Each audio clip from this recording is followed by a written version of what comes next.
Hi everyone, my name is Fang, and welcome to this short lecture on Introduction to Computational Complexity. Today, we will explore how we classify problems based on their difficulty. We will call the fundamental complexity classes P, NP, NP hard, and the crucial concept of NP completeness. To make this concrete, we'll then dive into a specific problem, the set cover problem, and walk through the steps to prove that it is in fact NP complete. Let's get started. So, what exactly is computational complexity? Think about everyday tasks. Building a small dog house requires some effort, but building a massive skyscraper requires exponentially more time and resources. Even though both are building tasks, the effort scales dramatically with the size. Computational complexity applies this idea to computation. It's a study of resources, primarily computation time and memory usage needed to solve problems, especially focus on how those needs grow as the problem input size increases. Our goal is to classify problems. Are they easy, meaning resource needs grow slowly and predictably, or are they hard, where resource needs explode rapidly? Today, we will be focusing mainly on time complexity. Understanding this is vital. It tells us what problems are practically solvable on computers today, guides how we design algorithms, and even form the basis for modern cryptography. Okay, now let's look at our first measure class P. P stands for polynomial time. This class contains decision problems that can be solved by a deterministic algorithm, think a standard computer program, in a time that is a polynomial function of the input set.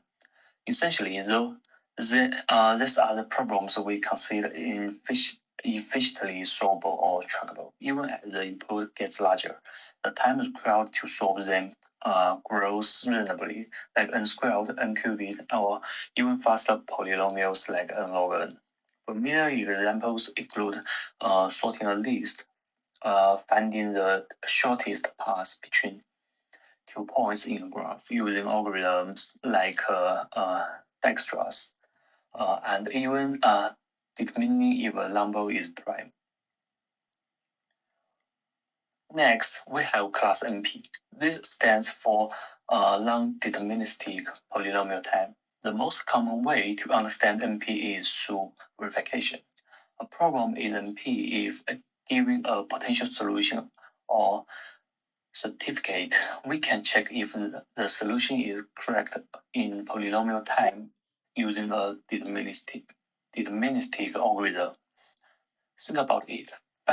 Finding a solution might be incredibly hard, but if someone hands you a possible answer, checking is relatively fast.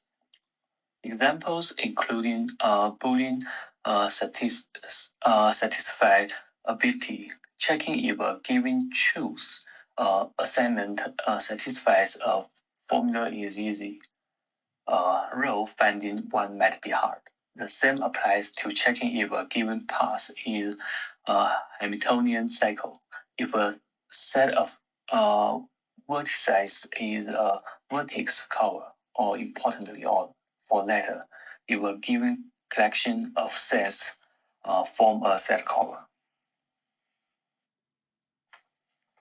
So this naturally leads to one of the biggest unsolved questions in computer science and mathematics. Is P equal to NP? We know for sure that P is a subset of NP. If a problem can be solved quickly is in P, then a proposed solution can certainly be verified quickly. Just solve it again and compare, meaning it's also in NP. But the question is whether the reverse is true. There are problems in NP, problems whose solutions are easy to check that are not in P, meaning they are fundamentally hard to solve efficiently.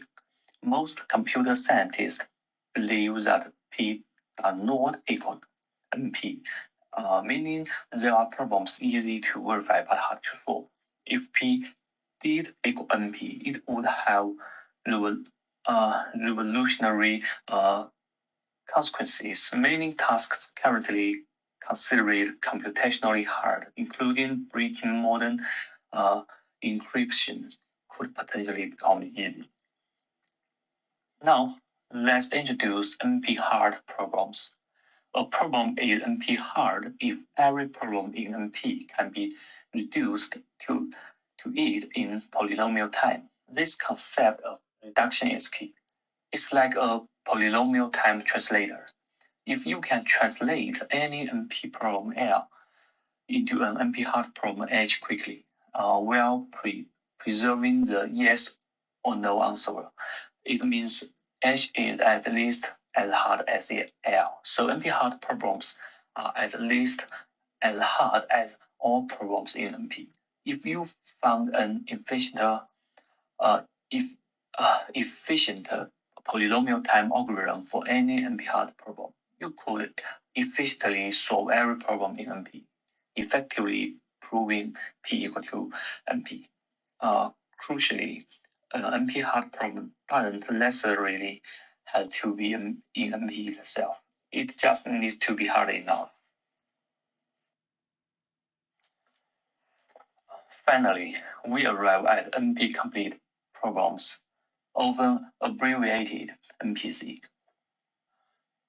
These are the problems that satisfy both conditions. They are in NP. Their solutions can be verified efficiently. They are NP hard. Every problem in NP reduces to them. NP complete problems are, in a sense, the hardest problems within the class NP. They perfectly capture the difficulty of the entire class. The Cook-Levin theorem famously proved that SAT was the first NP complete problem. Since then, thousands of other problems across various domains have been proven NP complete. The standard way to prove a new problem X is NP complete is now. First, show X is in NP. Second, pick a non-NP complete problem Y and show that Y can be reduced to X in polynomial time. All right, now let's apply this. We are going to prove that the set cover problem is NP complete. First, what's set cover?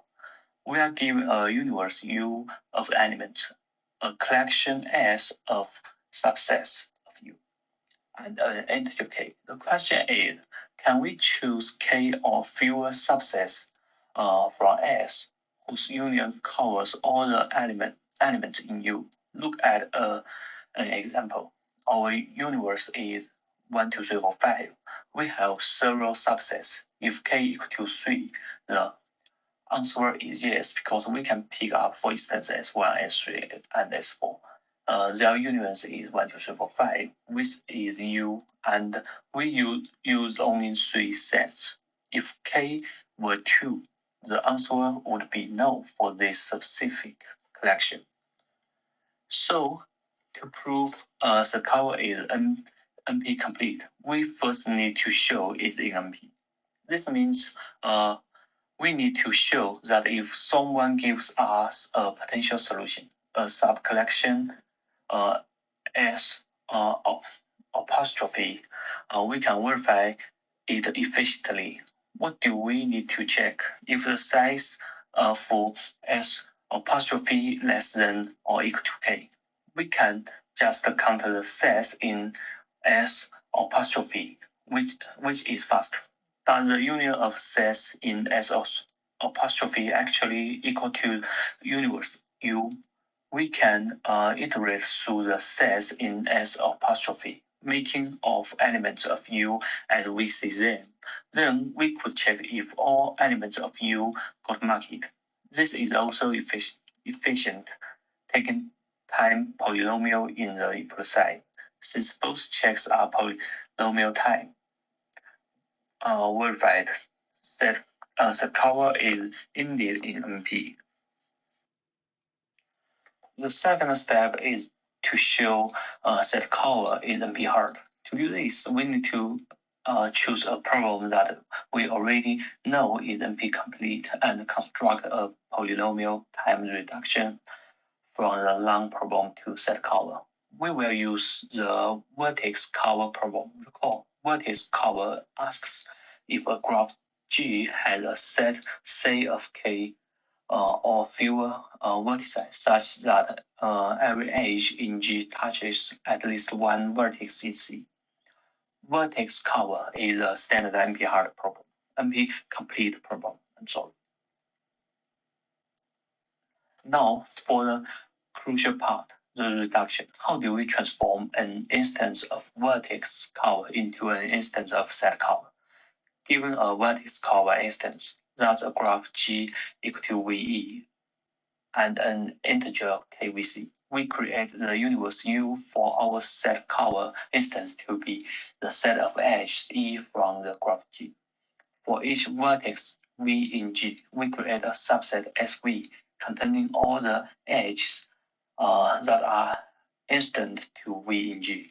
Our collection of subsets S for set cover is simply the collection of all these sets SV, one for each vertex. Finally, the target number of sets K SC for set cover is set to be equal to the target number of vertices KVC from vertex cover. Imagine the graph's edges laid out as the items we need to cover. Each vertex now corresponds to a set containing the edge it touches. This transformation process, building the universe and the sets, clearly takes polynomial time relative to the size of the input graph G. But does this transformation correctly link the two problems?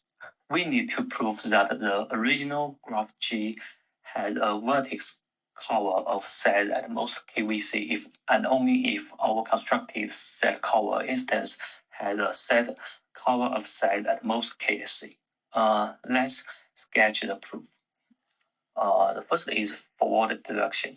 Assume G has a vertex cover C of size KVC or less. Let's choose the corresponding size S apostrophe equal to SV and V is in C. The size of S apostrophe is the same as C, so it meets the KSC limit. Does it cover all edges?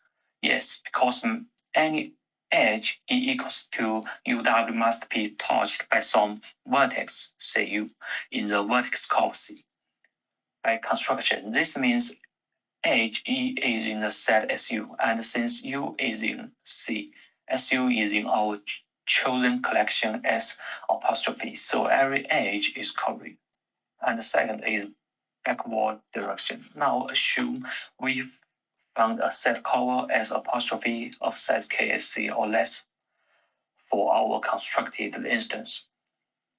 Let's form a set of vertices C equal to V and SV is in S apostrophe. The set of C is the same as S apostrophe, meeting the KVC limit. Is C a vertex cover?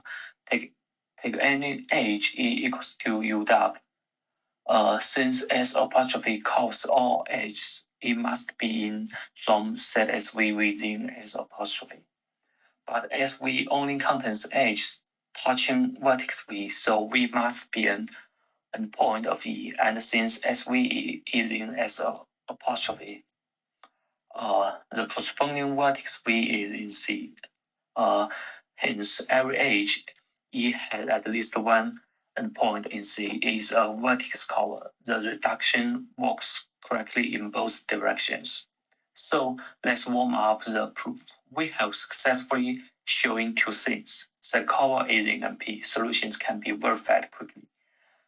Set cover is NP hard. We showed this by providing a polynomial time reduction from the non-NP complete problem, vertex cover.